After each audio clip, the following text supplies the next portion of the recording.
कुछ पॉइंट जो होंगे वो मैं आपसे डिस्कस करूँगा इसमें। तो यहाँ पे मैंने एग्जांपल के लिए कोटक महिंद्रा बैंक लिया है। तो आप देख रहे हैं कि कोटक महिंद्रा बैंक में इसका सबसे पहले हमें देखेंगे कासा, राइट।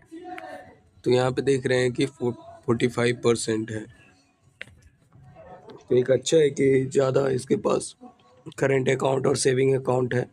कासा का मतलब ये होता है, तो कासा होता क्या है कि जैसे कि करेंट अकाउंट है उसमें पैसे हैं, सेविंग अकाउंट है, तो इस पैसे ज़्यादा पैसे बैंक में आ रहे हैं तो इसे बैंक किसी को लोन देता है, राइट। बहुत कम इंटरेस्ट पे करता है ये सेविंग अकाउंट वालों को, राइट। तो एक अच्छा सोर्स ऑफ ये हो जाता है, इनकम भी हो जाता है बैंक के लिए। तो सबसे पहले हम देखेंगे आइडियल जो होता है 40 to 50% होता है, बट यहाँ पे 45% है। चलिए गुड है। इसके बाद हम यहाँ पे देखेंगे पीई, प्राइस टू अर्निंग। यहाँ पे जो है आइडियल 10 to 20 होता है, बट प्राइस यहाँ पे इनका है 21। पी रेशियो जो आप यहाँ पे देख रहे हैं 21 है। इसके बाद हम देखेंगे PB ratio, price to book value. Ideal 1 to 2 होता है, बट इनका 3.4 है। चलिए गुड है। इसके बाद देखेंगे मिनिमम 15% होना चाहिए रिटर्न ऑफ इक्विटी किसी भी स्टॉक्स का, तो उसको ये फुलफिल कर रहा है। और रिटर्न ऑफ कैपिटल एम्प्लॉय 20% होना चाहिए मिनिमम, तो ये भी 16% है, यानी एक अच्छा है, आइडियल रेंज में है हमारा। चलिए अब कुछ यहाँ पे देख लेते हैं हम। इसका रिटर्न ऑफ इक्विटी जो है बढ़ रहा है, राइट। तो एक अच्छा साइन माना जा रहा है। रिटर्न ऑफ इक्विटी 15% है। ROA, return of asset. Return of assets होता है जिससे बैंक पैसा कमाती है। अगर किसी को लोन दे के पैसा कमा रही है तो वो रिटर्न ऑफ एसेट्स में आ जाता है। तो यहाँ पे जो आइडियल रेंज होता है बैंक का 3 to 4% होता है, राइट। बट यहाँ पे देख रहे हैं कि 2 है, तो ये भी इसका बढ़ रहा है, राइट। पैसे कमा रहे हैं ये।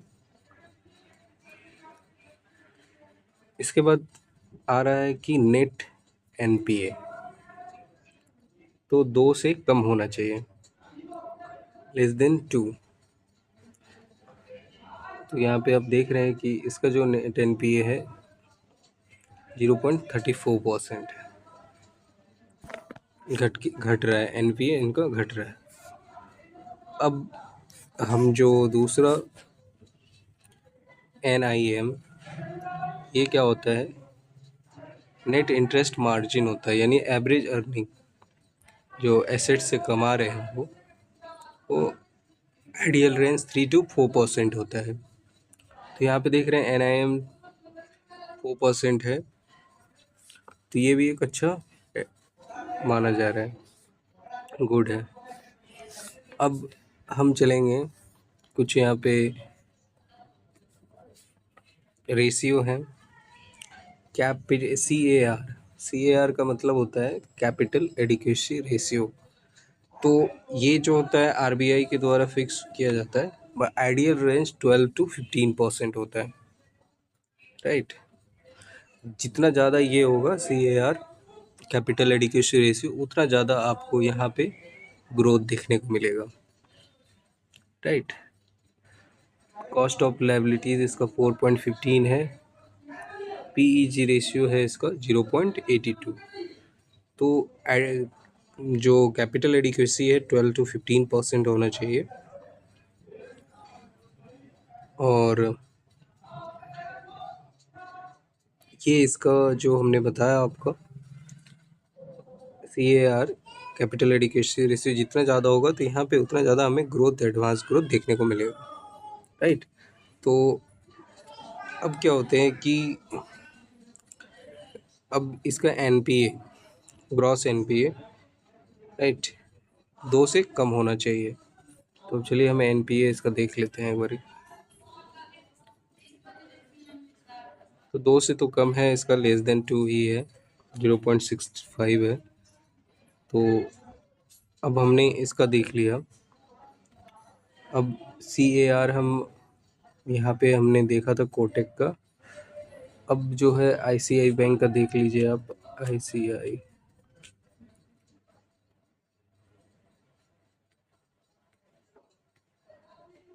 थोड़ा मैच करेंगे हम।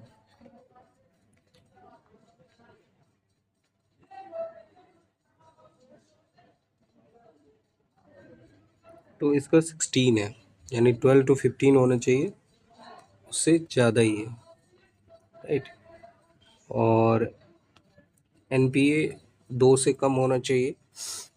तो इसका भी एनपीए देख रहे हैं कि आप धीरे धीरे कम हो रहा है, राइट। और गुड है। अब नेट इंटरेस्ट मार्जिन ये भी आपको देखना चाहिए, जो 3 to 4% है, होना चाहिए। तो यहाँ पे देख रहे हैं 3 to 4% के बीच में नेट इंटरेस्ट मार्जिन, यानी कि एवरेज अर्निंग एसेट से 3 to 4% ये अर्न कर रहा है। तो इस तरीके से बैंकिंग स्टॉक्स को आप एनालाइज कर सकते हैं। बट फिनोलॉजी में आप ये भी देख सकते हैं कि किस बैंक का ROE ज़्यादा है। आप पीयर से कंपैरिजन कभी कर सकते हैं। और CAR, कैपिटल एडिक्वेशन रेशियो, सबसे ज़्यादा आप देख रहे हैं कोटक महिंद्रा का है।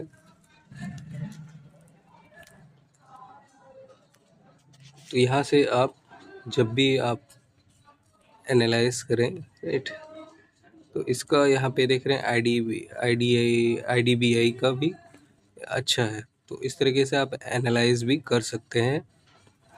और जो मैंने बताया आपको, इस तरह से आप बैंकिंग स्टॉक को एनालाइज कर सकते हैं।